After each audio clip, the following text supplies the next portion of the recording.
শীতকালে যেহেতু বাজারে ভালো পেঁয়াজ কলি পাওয়া যায়, তাই আজকে আমি ভাবলাম তোমাদের সাথে এই পেঁয়াজ কলি দিয়ে আর চিংড়ি মাছ দিয়ে একটা দারুণ স্বাদের রেসিপি শেয়ার করি, যেটা বাড়িতে বানিয়ে নেওয়া খুব সহজ তো বটেই, আর গরম গরম ভাতের সাথে দারুণ লাগে খেতে।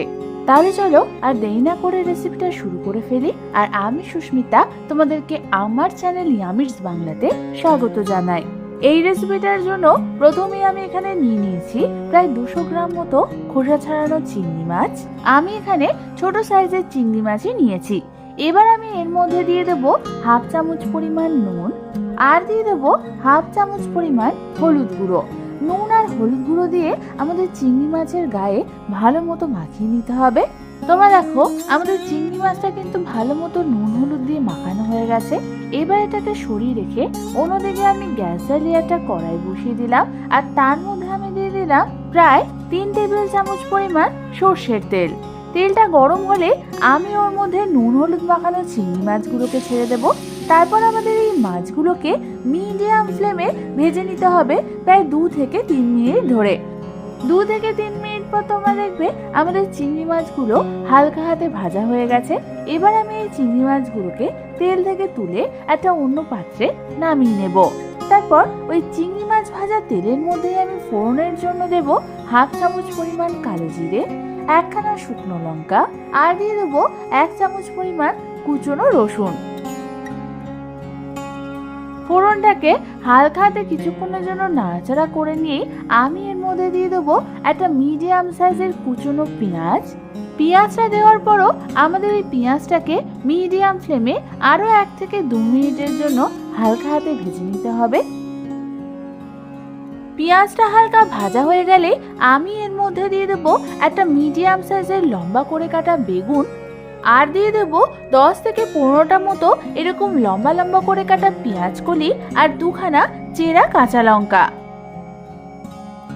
আর দিয়ে দেব 1 চামচ পরিমাণ নুন, 1 চামচ পরিমাণ হলুদ গুঁড়ো, আর 1 চামচ পরিমাণ কাশ্মীরি লাল লঙ্কার গুঁড়ো।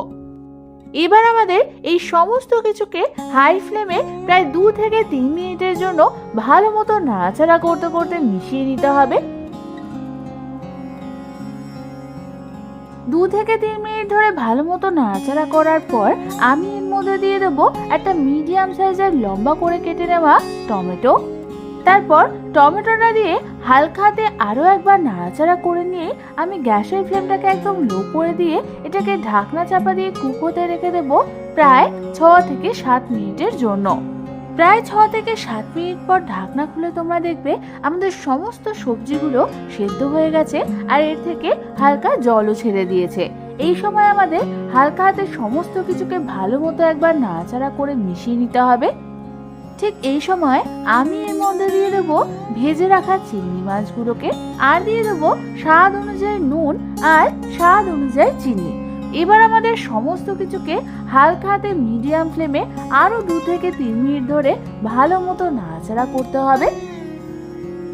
ভালো মতো নাড়াচাড়া করার পর তোমরা দেখবে আমাদের পেঁয়াজ কলির এই তরকারিটা একটা মাখো মাখো কনসিস্টেন্সিতে চলে এসেছে।